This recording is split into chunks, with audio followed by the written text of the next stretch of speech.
Hello students, सभी कैसे हो। ऑनलाइन स्टडी में आपका स्वागत है। तो आज का जो हमारा अध्याय है वे है क्या निराश हुआ जाए।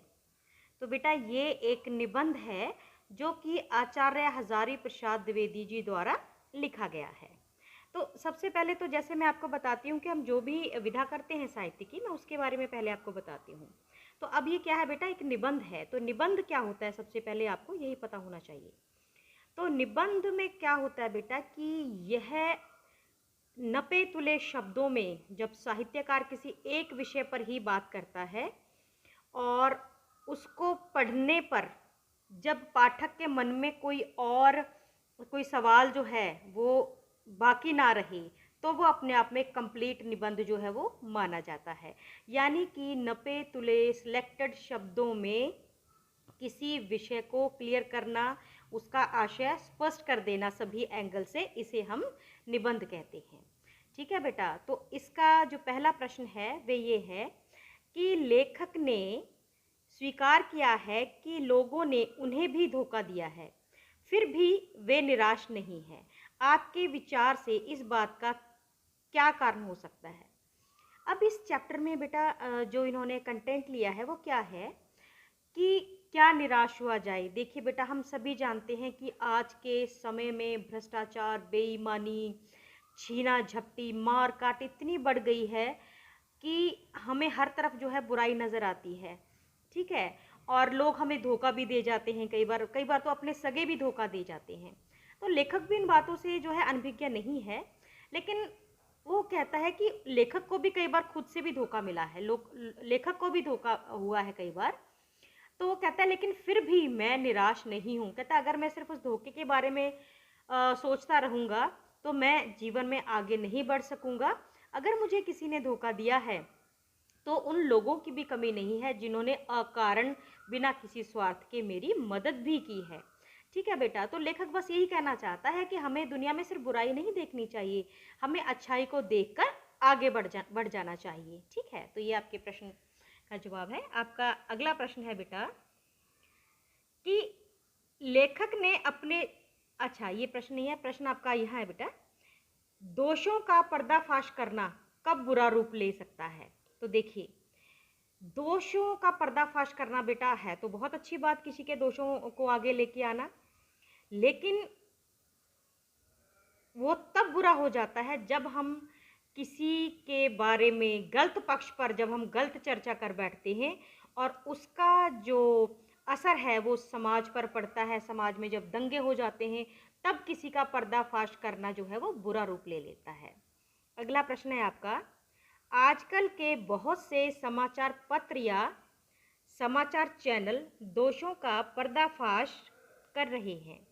इस प्रकार के समाचारों और कार्यक्रमों की सार्थकता पर तर्क सहित विचार करें। देखिए बेटा, आजकल बहुत सारी न्यूज़ चैनल हैं, मैगजीन्स हैं, वो सब आती हैं और वो पर्दा भी फाश करते हैं समय समय पर। बहुत सारे जो घोटाले हैं, जो कांड होते हैं, उनके विषय में बताते हैं। तो ये बहुत अच्छा ही इसका प्रभाव पड़ता है, क्योंकि जब लोग समझते हैं, देखते हैं कि भाई किस प्रकार कोई नेता लोगों को बेवकूफ़ बना रहे हैं या लोगों में किस प्रकार के और कुछ साइकिलों घूम रहे हैं जो लोगों को नुकसान पहुंचा रहे हैं, उनका क्या पैटर्न रहता है, क्या तरीका रहता है। तो इस प्रकार जो लोग हैं वो अवेयर हो जाते हैं और किसी भी जो एक खतरा होता है जो भविष्य में आने वाला, उससे उनका बचत हो जाती है, वो अपना बचाव कर लेते हैं। तो अगला प्रश्न है बेटा कि कारण बताइए। देखिए, निम्नलिखित के संभावित परिणाम क्या क्या हो सकते हैं, आपस में चर्चा कीजिए। जैसे यहाँ पर एक एग्जाम्पल दे रखा है कि ईमानदारी को मूर्खता का पर्याय समझा जाने लगा है। बेटा हम सभी जानते हैं, देखो जो बंदा ईमानदार है ना, तो हम कहते हैं कि वो तो बेवकूफ़ है, वो नहीं मतलब किसी काम का, वो नहीं पैसे लेता, वो तो पागल है। तो पता नहीं है क्या हमारे ये समाज की सोच हो गई है कि हम ईमानदारी को मूर्खता का पर्याय मानते हैं, और इसका परिणाम जानते हो क्या निकलता है, भ्रष्टाचार बढ़ेगा इस चीज़ से। अगर हम ये माने ना कि ईमानदारी जो है वो अपना लेना मतलब हम मूर्ख हैं, तो कोई भी मूर्ख नहीं बनना चाहेगा और देश में भ्रष्टाचार बढ़ जाएगा। अब यहाँ पे कुछ और एग्जाम्पल हैं कि सच्चाई केवल भीरू और बेबस लोगों के हिस्से में पड़ी है। भीरू क्या होता है बेटा? जो लोग डरपोक होते हैं, डर जो जो जिनके मन में रहता है। तो सच्चाई को कौन मानता है? जो लोग डरपोक हैं या फिर बेबस हैं, उन्हीं के हिस्से आई है। तो इस चीज़ से क्या बढ़ेगा बेटा? तानाशाही बढ़ेगी। जो लोग झूठे हैं, फरेबी हैं, उनका रौब जो है वो दुनिया पे पड़ेगा और वो दूसरों को दबा लेंगे। अगला है बेटा यहाँ पर कि झूठ और फरेब का रोजगार करने वाला फल फूल रहा है। ये ऐसे फैक्ट हैं बेटा जिन पे हम सभी सहमत होते हैं कि भाई जो झूठ बोलता हो, फरेब करता हो, बस दुनिया में तो उसी की तरक्की होती है। तो इससे क्या होगा? हर बंदा तरक्की करना चाहता है, तो उसके मन में भी फिर भ्रष्टाचार आ जाएगा। आगे है बेटा कि हर आदमी दोषी अधिक दिख रहा है, गुणी कम। देखिए, इंसान में दोष भी होते हैं और गुण भी होते हैं, लेकिन आजकल जैसे एक थोड़ा अजीब सा माहौल हो गया है कि हमें हर आदमी में हम गुण कम देखते हैं और उसमें बुराइयां ज़्यादा देखते हैं। ये सच्चाई है। तो इसका इफेक्ट क्या निकलेगा बेटा? कि अविश्वास बढ़ेगा क्या? बढ़ रहा है, क्योंकि हम किसी पे विश्वास नहीं करते, क्योंकि हमें पता है कि ये बंदा जो है हमें धोखा दे रहा है, ये गुणी नहीं है बल्कि ये फरेबी ज़्यादा है। तो इस प्रकार की जो बातें हैं हमारे मन में आती हैं बेटा। आगे आपका प्रश्न है कि लेखक ने लेख का शीर्षक क्या निराश हुआ जाए क्यों रखा होगा? क्या आप इससे भी बेहतर शीर्षक सुझा सकते हैं? शीर्षक क्या होता है बेटा? टाइटल, यानी कि जो नाम दिया जाता है किसी भी रचना को। तो इसका नाम है क्या निराश हुआ जाए। तो ये इसलिए रखा है कि देखो, दुनिया में बुरी बुरी घटनाएं भी होती हैं, इसमें कोई शक नहीं है, लेकिन अच्छा करने वाले भी लोग हैं, तो इसीलिए हमें निराश होने की ज़रूरत नहीं है। तो जो इसका लेख का भाव था, उसी के आधार पे इन्होंने क्या निराश हुआ जाए सही रखा है। तो आप इससे बेहतर क्या सुझाव दे सकते हो बेटा? ये चीज़ तो मैं आप ही पे छोड़ूंगी, क्योंकि अगर मैं आपको बता दूं तो वो सिर्फ एक शीर्षक कहलाएगा, है ना। तो मैं चाहती हूँ कि जितने भी मुझे इस वक्त जो स्टूडेंट्स हैं वो सुन रहे हैं, तो वो इस चैप्टर को पढ़ें। आपको PDF फाइल भी भेज दी जाएगी। तो आप उस चैप्टर को जब पढ़ेंगे बेटा, तो आप खुद सोचें कि इस जो है इसका जो नाम है और क्या होना चाहिए, शीर्षक और क्या होना चाहिए। ठीक है। आगे आपका प्रश्न है बेटा कि यदि क्या निराश हुआ जाए के बाद कोई विराम चिन्ह लगाने के लिए कहा जाए तो आप दिए गए चिन्हों में से कौन सा चिन्ह लगाएंगे? ठीक है, यहाँ पर दिए गए प्रश्नवाचक भी है, पूर्ण विराम है, अल्प विराम है। ठीक है बेटा। तो आप सभी जानते हो कि ये चिन्ह जो है बहुत मायने रखते हैं।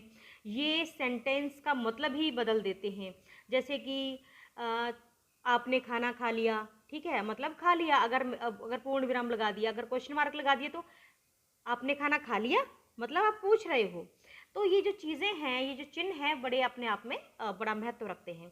तो ये आपसे पूछा जाता है कि ये जो चिन्ह दिए हुए हैं, आप देख रहे हो, ये देखिए, तो इनमें से क्या आप टाइटल के आगे आपको कौन सा जो है वो चिन्ह लगाना आपको बेहतर लगेगा? तो मेरे हिसाब से तो हमें जो है प्रश्न मार्क लगाना चाहिए कि क्या निराश हुआ जाए। बेशक दुनिया में बुराई है, तो क्या निराश हुआ जाए, अर्थात नहीं हुआ जाए। अगर बुराई है तो साथ साथ अच्छाई भी है। अगला प्रश्न है बेटा कि हमारे महान मनीषियों ने सपनों का भारत है या रहा होगा, वो कैसा रहा होगा? मतलब जो हमारे जो विद्वान रहे हैं आदमी, वो भारत को किस दृष्टि से देखते थे कि भारत कैसा होना चाहिए? तो ये तो सभी जानते हैं बेटा। अगर कोई भारत के विषय में अच्छा सोचेगा तो बढ़िया ही सोचेगा, कोई बुरा तो सोचेगा नहीं। कि भाई सब लोगों को रोजगार मिले, जात पात का बंधन ना हो, सभी आपस में प्रेम से रहें, सबको तरक्की के बराबर मौके मिलते रहें। तो ऐसी ऐसी चीज़ें जो है वो बढ़िया ही सोचेंगे। अब प्रश्न ये है कि आपके सपनों का भारत कैसा होना चाहिए बेटा? ठीक है, तो ये भी आप स्वयं बताओगे। ये प्रश्न भी मैं आप पे छोड़ती हूँ कि आप क्या चाहते हो कि हमारे भारत में क्या होना चाहिए, कैसा होना चाहिए हमारा इंडिया, क्या क्या आप चाहते हो, क्या क्या अच्छा और क्या अच्छा होना चाहिए, तो ये आप स्वयं बताओगे। ठीक है बेटा। तो आज के लिए बस इतना ही। और मैं उम्मीद करती हूँ बेटा कि ये जो आप पाठ पढ़ के जब आप ये वीडियो सुनोगे तो आपको आपके सारे सवालों के जवाब मिल जाएंगे।